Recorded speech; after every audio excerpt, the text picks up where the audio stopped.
अब देखिए आपको क्या गलती नहीं करनी है। सबसे ज़्यादा इम्पोर्टेंट ये हो जाता है कि वहाँ पे आप सबसे पहले इंस्ट्रक्शंस को ध्यान से समझिएगा। आप लोगों को वहाँ पे 100 क्वेश्चन सॉल्व करने होते हैं।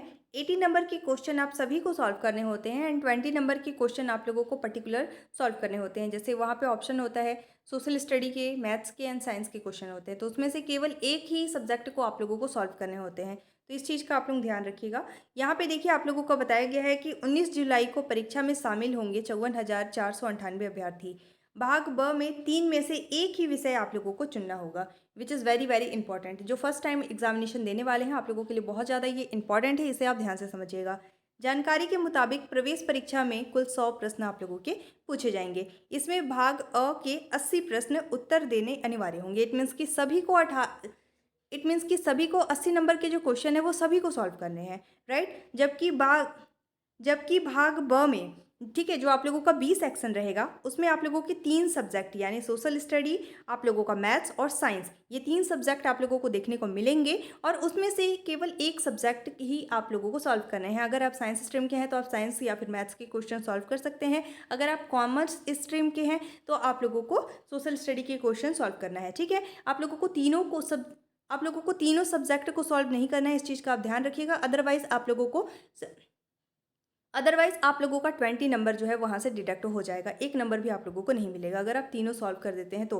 लेकिन अगर आप तीनों में से किसी एक पर्टिकुलर को सॉल्व कर देते हैं तो आप लोगों को वो 20 नंबर मिल जाएगा। मतलब आपको ये ध्यान रखना है कि ए सेक्शन जो रहेगा उसके सारे क्वेश्चन आप लोगों को सॉल्व करने हैं जो कि 80 नंबर के आएंगे, और जो 20 नंबर के बी सेक्शन हैं उसमें से केवल एक सब्जेक्ट को ही आप लोगों को सॉल्व करना है। तो यहाँ पे देखिए आप लोगों को बताया गया है कि गणित एवं विज्ञान में से किसी एक विषय, तो देखिए यहाँ पे बताया गया है कि भाग ब में दिए गए 3 विषय सामाजिक विज्ञान, गणित और विज्ञान में से किसी एक विषय के 20 प्रश्नों को आप लोगों को 20 प्रश्नों का उत्तर देना अनिवार्य रहेगा। अभ्यर्थी कई बार इसमें त्रुटि करते हैं, विच इज़ वेरी इंपॉर्टेंट। यह करते हैं और तीनों विषयों को मिलाकर, तो देखिए यहाँ पे आप लोगों का बताया गया है कि आप लोगों का जो बी सेक्शन है इसमें आप लोगों के 3 सब्जेक्ट रहेंगे, सोशल स्टडी, मैथ्स और आप लोगों का साइंस रहेगा, ठीक है।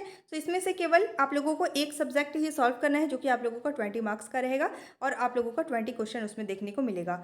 अभ्यर्थी कई बार इसमें त्रुटि करते हैं, तो आप लोग कई बार इसमें मिस्टेक करते हैं। जो फर्स्ट टाइम देते हैं उनका स्पेशली ये गलत हो जाता है, वो सारे क्वेश्चन को सॉल्व कर देते हैं। और OMR सीट में भी आपको ध्यान रखना है कि आप लोगों को, मान लीजिए ऐसे सोशल स्टडी के लिए इतना स्पेस है, इतने नंबर से इतने नंबर तक, राइट। इसके बाद आप लोगों का मैथ्स का इतने नंबर से इतने नंबर के लिए स्पेस है, और साइंस का इतने नंबर से, मान लीजिए 121 से लेकर आपका 150 तक ये वाला सीरीज़ आपको दिया हुआ है। तो आपको साइंस के क्वेश्चन सॉल्व कर रहे हैं तो केवल ये सीरीज़ ही आप लोग फिल करेंगे, इसको आप लोग ब्लैंक छोड़ेंगे, ठीक है। तो आप लोग इसमें बिल्कुल भी गलती नहीं कीजिएगा। तो आप लोगों का यही मैं तो ये आप लोगों के लिए बहुत ज़्यादा इंपॉर्टेंट था जो मैंने आपको बताया हुआ है। अब देखिए यहाँ पे आप लोगों को बताया गया है कि OMR सीट की कार्बन कॉपी ले जा सकेंगे अभ्यर्थी। तो कुल प्रति प्रो ठीक है, अब ध्यान से समझिए कि आप लोग नंबर कैसे स्कोर कर सकते हैं। सबसे इम्पॉर्टेंट ये हो जाता है कि आप लोग लास्ट 5 ईयर के क्वेश्चन को अच्छे से प्रैक्टिस कर लीजिएगा। सेकंड इम्पॉर्टेंट थिंग कि आप लोगों को ऐसे क्वेश्चन जो आप लोगों से जल्दी बन जा रहे हैं उन क्वेश्चन पे आप लोगों को जल्दी फोकस करना है, जल्दी जल्दी उस अब सबसे इम्पॉर्टेंट थिंग, आप किस तरीके से एग्जाम में ज़्यादा नंबर स्कोर कर सकते हैं। सबसे इम्पॉर्टेंट ये हो जाता है कि आप लोगों को पैटर्न पता होना चाहिए। तो लास्ट 5 ईयर के क्वेश्चन को आपको अच्छे से सॉल्व कर लेना है। इसके बाद देखिए ऐसे क्वेश्चन जो आपसे सॉल्व हो रहे हैं आपको उसे इंस्टेंट आगे सॉल्व कर लेना है, और जो क्वेश्चन आपसे नहीं बन रहे हैं उनके सामने आप स्टार मार्क या फिर डैश करके उसे आप छोड़ सकते हैं। लास्ट के जितने भी टाइम मिलेंगे आप उसे उस समय सॉल्व कर सकते हैं। अब आपको क्या गलती नहीं करनी है, क्योंकि देखिए इसमें माइनस मार्किंग नहीं होता है। तो आप लोग जिस क्वेश्चन में मान लीजिए आपका टाइम ज़्यादा लग रहा है उसे आप स्किप कीजिए और लास्ट में उसे आप लोगों को कवर कर लेना है। इट मीन्स कि आप लोगों के अकॉर्डिंग जो भी आंसर हो सकता है उसमें आप लोगों को कवर कर लेना है। आपको एक भी क्वेश्चन ब्लैंक नहीं छोड़ना है। आप लोग तुक्का लगा सकते हैं कि इसका ए होगा, बी होगा, सी होगा, कोई भी क्वेश्चन आप लोगों को छोड़ना नहीं है, क्योंकि उससे आपके 1 या 2 नंबर बढ़ जाएंगे। इसमें आप लोगों का बहुत ज़्यादा कंपटीशन होता है। आप अगर पहले भी पंडित सुंदरलाल शर्मा ओपन यूनिवर्सिटी का प्री बीएड या फिर प्री डीएलएड का एग्जामिनेशन दिए हैं तो आपको पता होगा कि कंपटीशन बहुत ज़्यादा होता है। पॉइंट बेसिस पे आप लोगों का इसमें सिलेक्शन होता है, इसलिए आप लोगों को काफ़ी अच्छा नंबर लाना होता है, ठीक है। तो आप लोगों को कोई भी क्वेश्चन को छोड़ना नहीं है। अब सबसे इम्पॉर्टेंट क्या है कि आप लोगों का जो टीचिंग एप्टीट्यूड के क्वेश्चंस हैं उसे आपको काफ़ी अच्छे से जो आपका टीचिंग एप्टीट्यूड के क्वेश्चंस होते हैं उसे आपको बहुत ही अच्छे से सॉल्व करना है। एंड रीजनिंग के क्वेश्चन भी काफ़ी इजी आते हैं, तो आप लोग उसमें भी काफ़ी अच्छा स्कोर कर सकते हैं। ठीक है, अगर मान लीजिए आप लोगों का साइंस का क्वेश्चन नहीं बन रहा है तो आप लोग क्या कीजिए, आगे हिंदी और इंग्लिश के क्वेश्चन बना लीजिए। अब देखिए साथ ही इम्पॉर्टेंट क्या हो जाता है कि आप लोग सिलेक्ट नहीं कर पाते कि कौन से सब्जेक्ट से स्टार्ट करें। अगर आपसे रीजनिंग के सारे क्वेश्चंस बन जाते हैं तो आप लोग रीजनिंग से स्टार्ट कर सकते हैं, अदरवाइज आप रीजनिंग को लास्ट के लिए छोड़ सकते हैं। सबसे पहले आप लोग हिंदी और इंग्लिश के क्वेश्चन सॉल्व कीजिए। हिंदी और इंग्लिश के क्वेश्चन सॉल्व कर सकते हैं ताकि आपका 20 नंबर फिक्स हो जाए। देन आफ्टर आप लोगों को टीचिंग एप्टीट्यूड के क्वेश्चन सॉल्व कर लेने हैं, फिर आप लोग रीजनिंग और साइंस के क्वेश्चन में स्विच कर सकते हैं। अगर आपको साइंस के क्वेश्चन इजी लग रहे हैं और आपको लग रहा है कि आपको सारे आंसर पता है तो आप उसमें उसे भी पहले सॉल्व कर सकते हैं। ठीक है, तो जो सब्जेक्ट आप लोगों को ईजी लगता है, जिसका आपने अच्छे से प्रिपरेशन किया है, उसे आप लोगों को सबसे पहले सॉल्व करना है ताकि आप लोगों का कोई भी क्वेश्चन उससे गलत ना हो और कोई भी क्वेश्चन छूटे ना।